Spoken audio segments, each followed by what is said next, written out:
Çeçenistan rəhbəri Ramzan Kadyrov 25 dekabrda Rusiya prezidenti Vladimir Putinin sədrliyi ilə keçiriləcək Dövlət Şurasının iclasında iştirak etməyi planlaşdırırdı. Lakin Novaya Gazeta Avropa nəşrinin məlumatına görə təcili xəstəxanaya yerləşdirilməsi onun bu planlarını pozub. Nəşrin istinad etdiyi mənbəyə görə Kadyrov 24 dekabrda Dövlət Şurasının iclasında iştirak etmək üçün Moskvaya uçub. 25 dekabra keçən gecə onun səhhəti qəfil pisləşib. Çeçenistan rəhbəri təcili tibbi yardım maşını ilə Rusiya prezidentinin işlər idarəsinə tabe olan mərkəzi klinik xəstəxanaya aparılıb. Kadyrova yaxın mənbə jurnalistlərə bildirib ki, Moskvada o demək olar ki, güclə özünə gətirilib. Bundan sonra isə evinə qayıdıb və o vaxtdan bəri ictimaiyyət qarşısında görünməyib. Nəticədə Dövlət Şurasının iclası Çeçenistan rəhbərinin iştirakı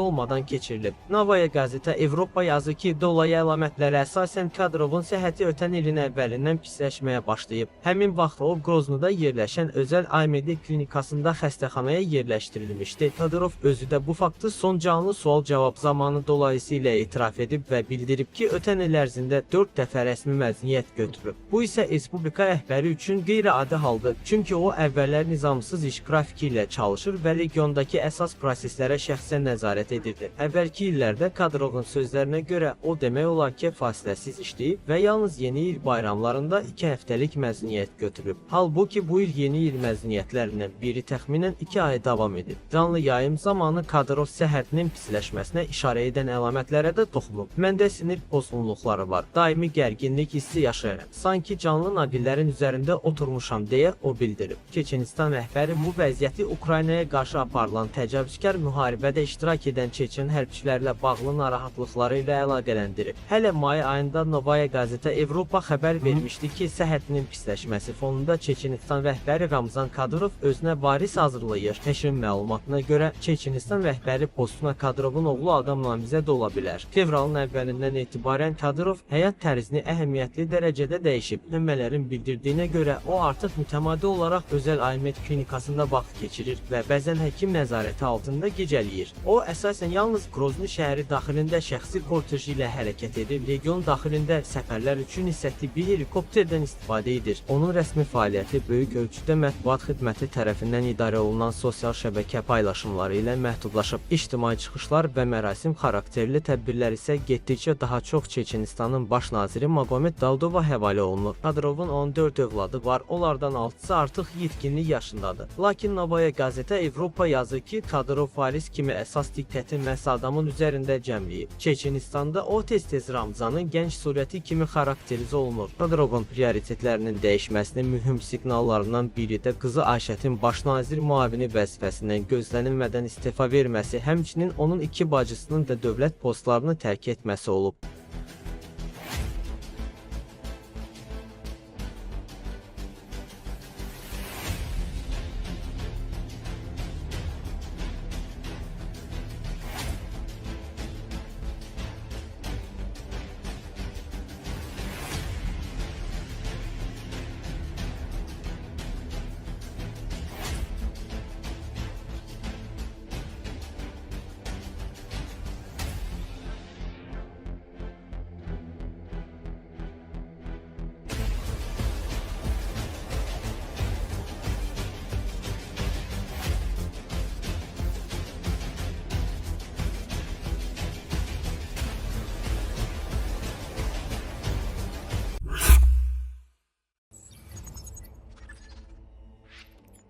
Rusiya prezidenti Vladimir Putin 2026-cı ildə Ukraynanın şimal-şərqində, Sumu və Xarkov bölgələrində bufer zonasının genişləndirilməsini əmr edib.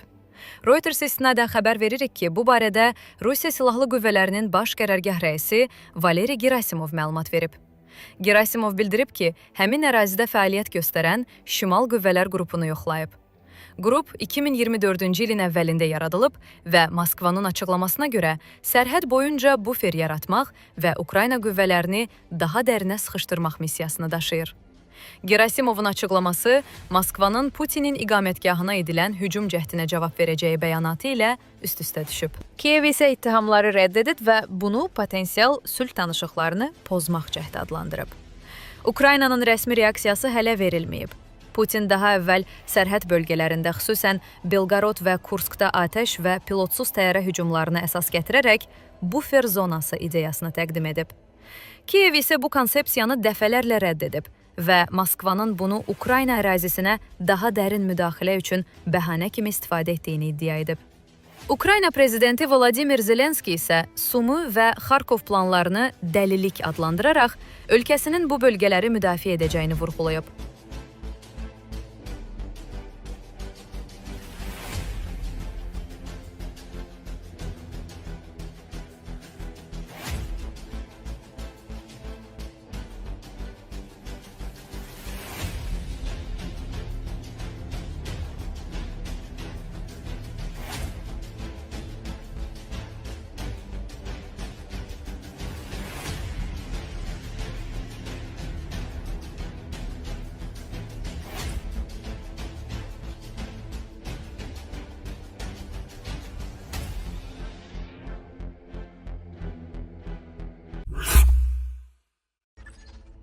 Rusiyanın Xarici İşlər naziri Sergey Lavrov bildirib ki, Ukrayna bazar gecəsindən bazar ertəsinə keçən gecə Rusiyanın şimal-qərbində, Novgorod vilayətində Valday gölü sahilində yerləşən Prezident Vladimir Putinin iqamətgahına 91 ədəd uzaq mənzilli pilotsuz uçuş aparatı ilə terror aktı həyata keçirib.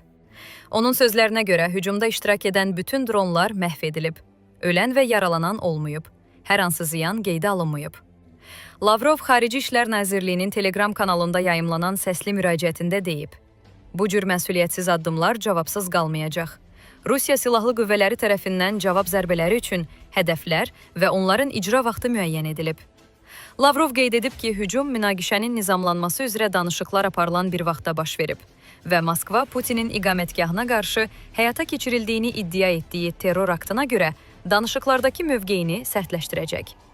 O, hücum zamanı Putinin iqamətgahda olub-olmadığını deməyib. Nazir bildirib ki, Rusiya artıq cavab zərbəsi üçün vaxtı və obyektləri müəyyənləşdirib, lakin təfərrüat açıqlamayıb. Ukrayna prezidenti Vladimir Zelenski isə bu iddianı növbəti yalan adlandıraraq bildirib ki, Moskva sülh səylərindəki irəliləyişdən narahat olduğu üçün belə bəyanatlar verir.